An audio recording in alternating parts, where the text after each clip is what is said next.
Shalom. First and foremost, I'm going to give all praise and glory and honor to Yahweh, Ba'ashem, Yahushai, Ba'ashem, Kakadash. The honors to the apostles and elders of Great Millstone that rule well. Peace and blessings to the hopeful elect out here pushing truth and sincerity. The water for which I do, we love you. We appreciate you through the spirit of Yahweh, Ba'ashem, Yahushai.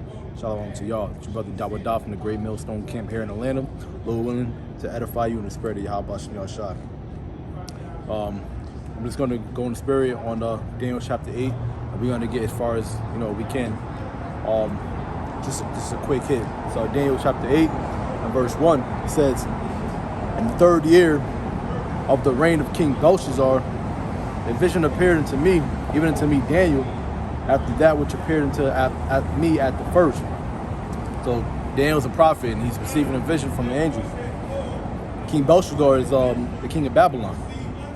It says, and I saw in a vision, and it came to pass when I saw that I was at Shushan in the palace, which is in the province of Elam, and I saw a vision, and I was by the river of Ulai. Now these visions, they're prophecies, right? Now at the time, certain prophecies weren't given to the prophets to actually break down and understand, but just to see, write down, and tell the vision that they saw verbatim.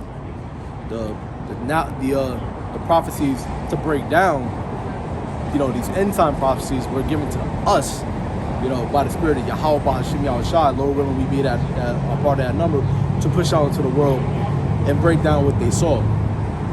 Right? So it says, verse 3, then I lifted up mine eyes and saw, and behold, there stood before the river of a ram, which had two horns, and the two horns were high, but one was higher than the other, and the higher came up last.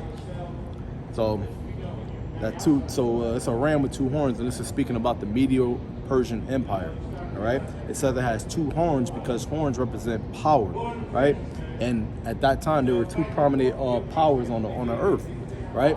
But the Persians had took over the Medo Empire, right? They conquered them and had them become tributaries unto the Persian Empire, thus making them the Medo-Persian Empire, which is why it says one horn was higher than the other and it came up last. Why? Because the Persian Empire came up after the Medo Empire, after it taken the Medo Empire down. Verse 4 says, I saw the ram pushing westward and northward and southward, so that no beast might stand before him. Neither was there any that could deliver out of his hand, but he did according to his will and became great. So the Medo-Persian Empire started pushing westward, northward, and southward because it had already conquered the eastern region. So there was no need for it to go east. It just was going west, north, and south. And it was destroying everything that it came across at that time. Was known as a great, terrible force amongst the world. At that time, it was known to be crazy to even go against them. When you watch the movie 300, it's a good depiction of how people actually feared the Persian Empire and how large and how vast it was. It says, verse 5, and as I was considering, and if you recall in the movie, they actually had a council, a huge council. King Leonidas had to go up to their wicked magicians or familiar spirits, people that had familiar spirits and different powers, evil powers on the left hand side, just so he can get counsel to see whether or not he was going to be victorious. Because he had to climb this high mountain and stuff like that. He had to go through all the sacrifice and bring money to them, because it was crazy. And they even told him that it was crazy for you to go against the Persian army because it's so vast. It had actually a bunch of great kingdoms and armies actually being tributary into the Persian Empire. That's why it was so vast. Everybody that took over, it would conquer them and they would make them join their army.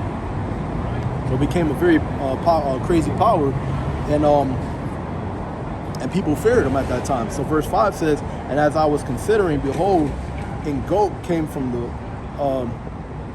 let me see. I actually read verse 4 again, because this is going to Alexander. So I'm going to read verse 4 and then we'll cut it off. It's Daniel 8:4. It says, I saw the ram pushing westward and northward and southward, so that no beast might stand before him, neither was there any that could deliver out of his hand, but he did according to his will and became great. So according to his will, because the Most High set the bounds which no man can pass. So the reason why it was so powerful is because the Most High was with them to take over those certain armies and become as great as they were. That's why it was according to their will, and they became great.